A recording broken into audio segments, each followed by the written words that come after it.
Thank you guys. Welcome back to my channel. Gabrielle's here, and I'm here to tell you guys about growth. But before we get into this video, let's read our favorite mantra. Repeat after me. I am a child of God. My playing small does not serve the world. There is nothing enlightening about shrinking so that other people won't feel insecure around me. We are all meant to shine as children do. We were born to make manifest the glory of God that is within us.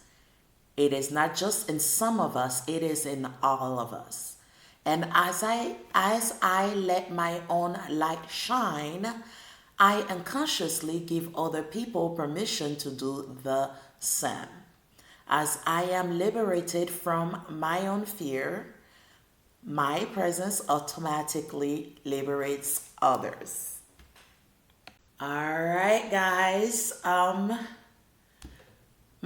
our favorite mantra, our favorite mantra, our favorite mantra. Okay, so this week I would like to talk to you guys about growing. What doesn't grow is dying. What doesn't grow is dead. Life is all about growth. Everything and everyone grow. Change is a part of growth. In order for something to change or in order for someone to change, it must grow. You know, in my country, we have a saying by a singer called Alpha Blondie. Tout change, tout évolue, seuls les imbéciles ne changent pas. It means everything changes, everything evolves, only imbeciles do not change. So growth is inevitable. It must happen. Change is inevitable and it must happen. Now, the part where most of us go wrong is when we're trying to change the next person. We cannot change anybody or anyone unless they themselves are motivated to want to change. It's like my personal favorite Coach Stormy will say she was always trying to help people that weren't even trying to help themselves. See, and most of us have the tendency, especially light workers, in the age of the Aquarian, the Christ bearers, as I like to call them, but let's say light workers. We have tendency of seeing the good in everyone and everything. We're so in tune with our spiritual inclination that we can see for others what they themselves don't see for themselves. And most time we try to guide them onto that path when they're not ready. They haven't, they're not ready to receive. They're not willing to change. They haven't reached that part yet. Growth is inevitable. All right. Let's put it this way. Us human beings in physical form, we grow physically, but sometimes internally, we have ceased to grow. We have ceased to comprehend or to understand or to our curiosity, because growth comes from risk taking and being curious. So our curious inclined mind has been, I guess, put to sleep or is lying dormant or is blinded by a fear.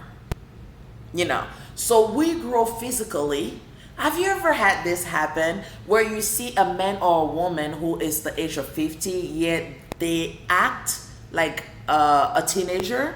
That means that is where their internal growth spur cease to exist. Not exist in a way, but that is when they die. That is when when I say they die, I don't mean they are dead physically. They're spiritual death, like Lazarus and Jesus. When people say Jesus resurrected Lazarus, it wasn't that Lazarus was dead, like in a casket. Lazarus experienced a spiritual death. Like the woman with the issue of blood. The woman with the issue of blood was actually internal bleeding. Her inner child, the little girl within, was bleeding from a wound, from a heartbreak or a disappointment or a betrayal. Something tragic and drastic happened to her, and she kept bleeding and she was a woman with an issue of blood. And how I was able to see that, the stories go back and forth, how God, Jesus is amazing, but how he enlightened me and explained it to me. Because after the lady with the issue of blood, when you go several stories down, there's a little girl who happened to be dead that Jesus Christ came to visit and resurrected. That woman with the issue of blood actually happened to be that little girl. That was an inner child issue that she had. So when I met Dad, I met the inner child. That spiritual death happened at that teenager age. And this man or this woman happened to be 50-year-old, and they were acting like a teenager. You know, in my own personal life, I've had friends who refuse to grow. Maybe because they're afraid, maybe because they're not ready, maybe because for whatever reason, people are afraid of growth because growth requires change. And most people are afraid of change because change leads you into the unknown.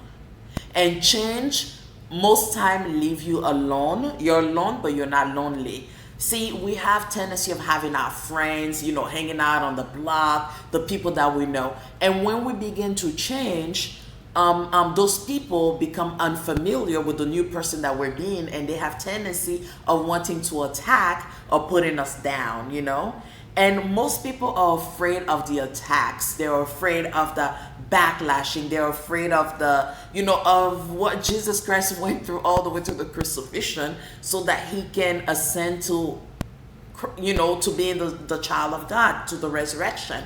So, like that saying, everybody wants to go to heaven, but nobody wants to die.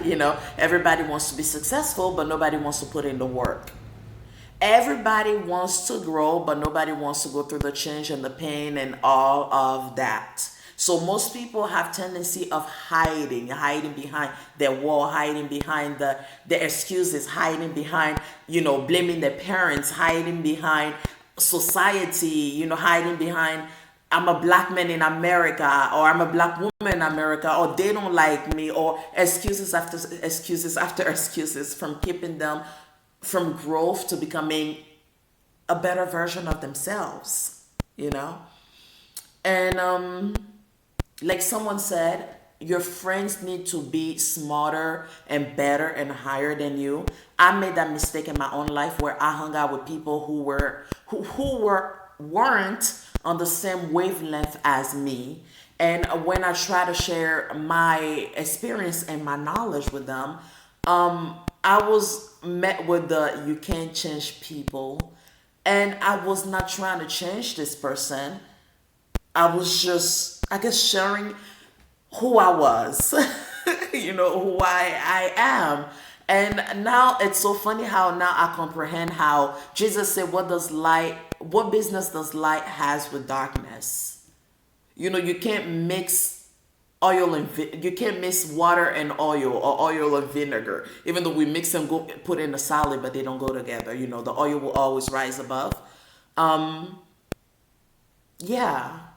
What does a child of God has to do with, basically, like everything in nature is a great teacher.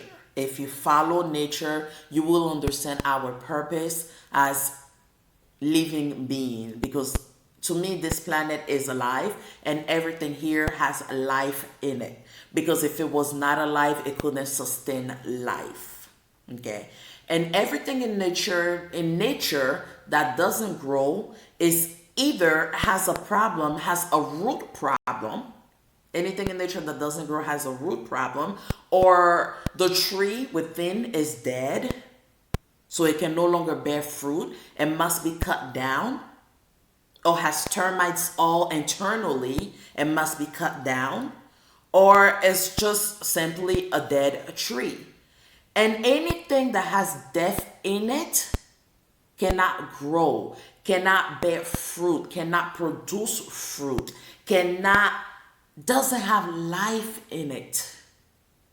And we human beings are just like those trees, believe it or not. We have what we call a physical death, is when, your soul leaves this body and return back to Christ, to Jesus, to God.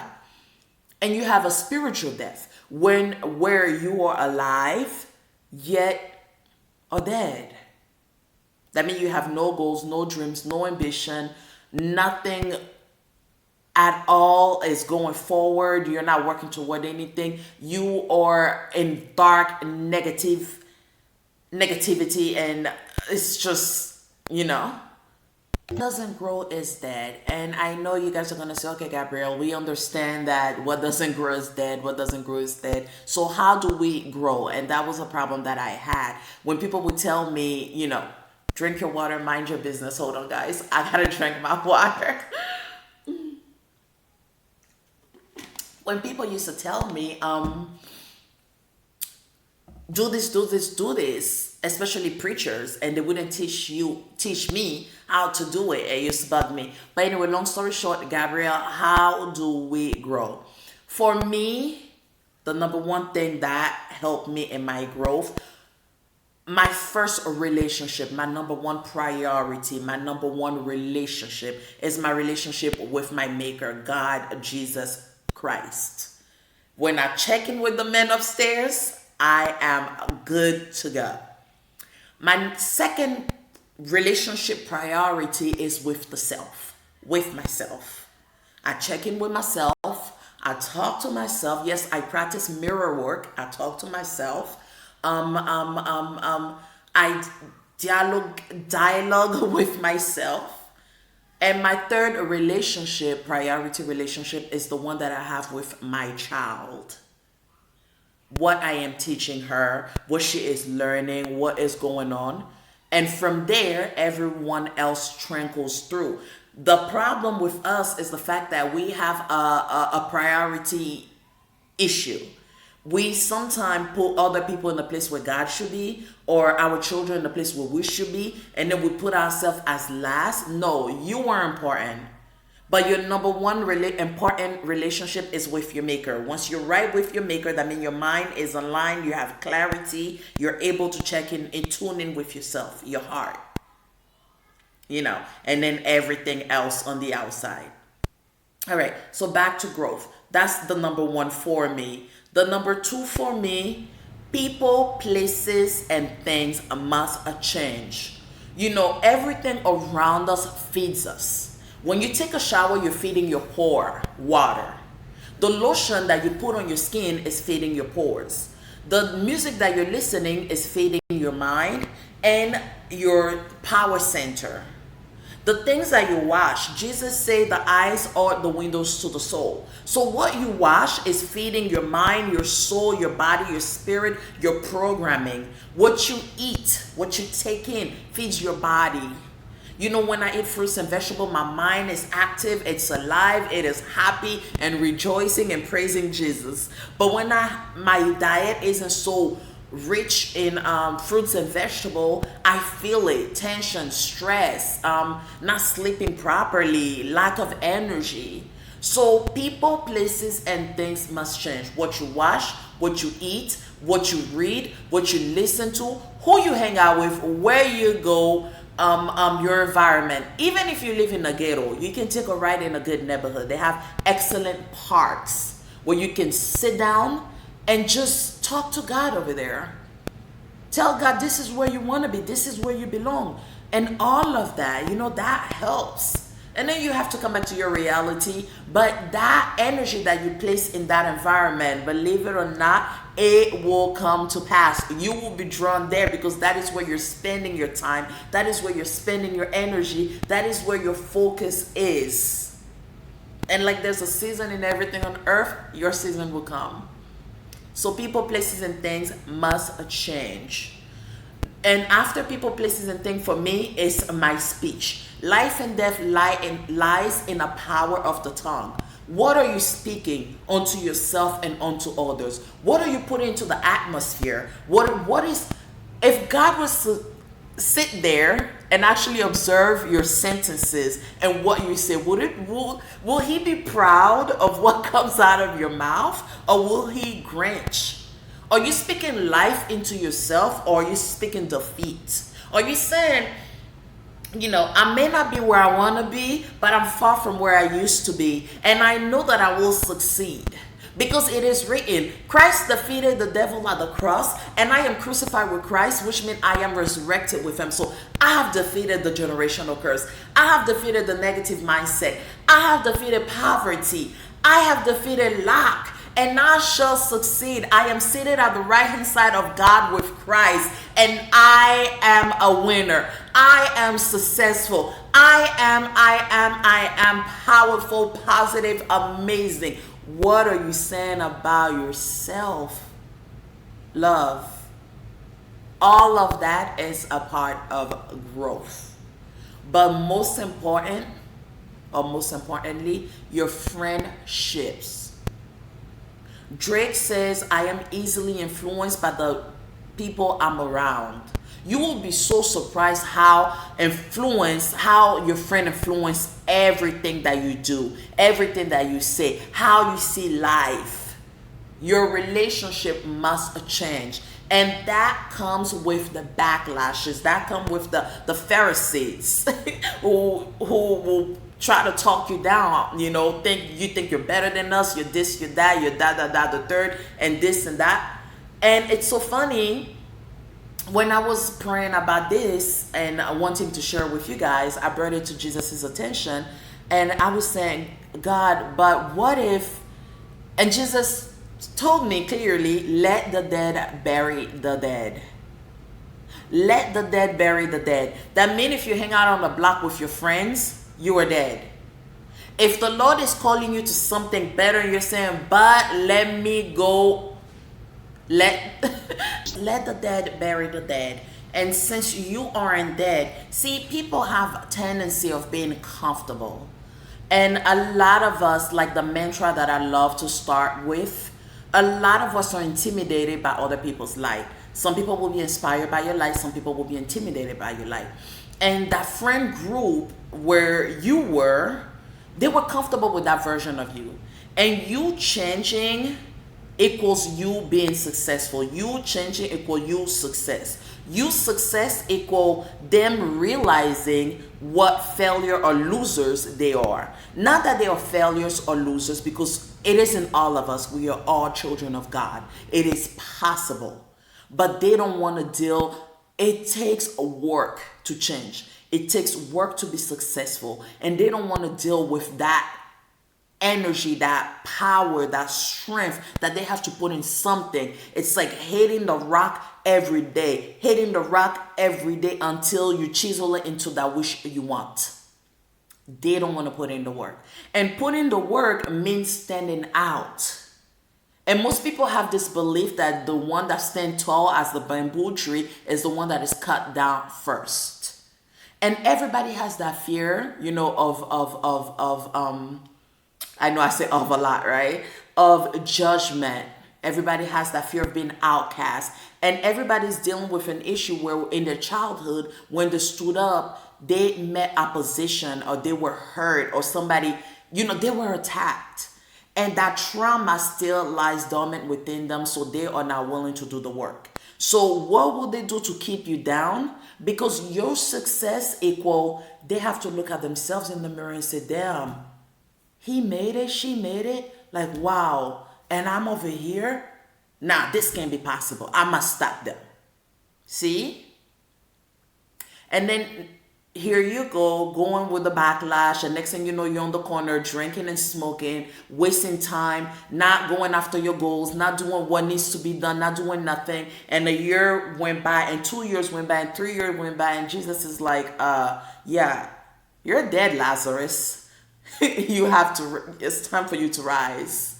Because we got work to do. See, no one knows the time or the hour, and I sent you down there for a reason. So you got to get up and make it happen, Lazarus. So yeah, that which doesn't grow is dead. And I would love to go more in depth, about exercises and prayers and all of that. And like I said, if you want to find me in About Me section, in the About Me section, I have all my social media details, and also how to have a session with me. I offer 30 minutes and 60-minute sessions. In the 60-minute, I go in depth about, after assessing your situation. I go in depth about how we can work together to make you that beautiful goddess, that child of God that you were meant to be, and become the woman of your dream, the woman you were proud of, and how to get rid of those dead ends, those loose ends, those friends that tear you down, those dead relationship, how to have positive friendship, where to go, where to hang out, all this. We're gonna have a mindset maintenance where we change your mindset, because once this change, how you see here changes. But this must change in order for this to change. So we have a mindset maintenance where you see and comprehend life from a different level, and you're able to have a different level reality. And in a 30-minute session, it's fast. It's something where it could be a meet and greet where, we talk and I assess your position, where you want, what are your goals, what are the outcome, and you figure out how I work, and you decide whether you want to continue with me or not. And also in a 30-minute session, 30-minute session are very good for women who are busy, and those I also serve as an accountability partner. If you're working toward a goal, you have zero to no support system, you're either single mother like me, I serve as an accountability partner where I constantly check in with you to make sure you're on track. And if you fall off, we figure out how to get you back on track without any self-judgment or self-harming behavior, but in a loving and nurturing and understanding way. Right, you guys? So with that said, we're going to read our favorite mantra again. And yeah, you guys, I am a child of God. My playing small does not serve the world.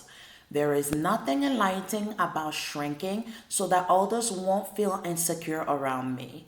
We are all meant to shine as children do. We were born to make manifest the glory of God that is within us. It is not just in some of us, it is in everyone. And as I let my own light shine, I unconsciously give other people permission to do the same. As I am liberated from my own fear, my presence automatically liberates others. All right, you guys. So I will see you guys next time, and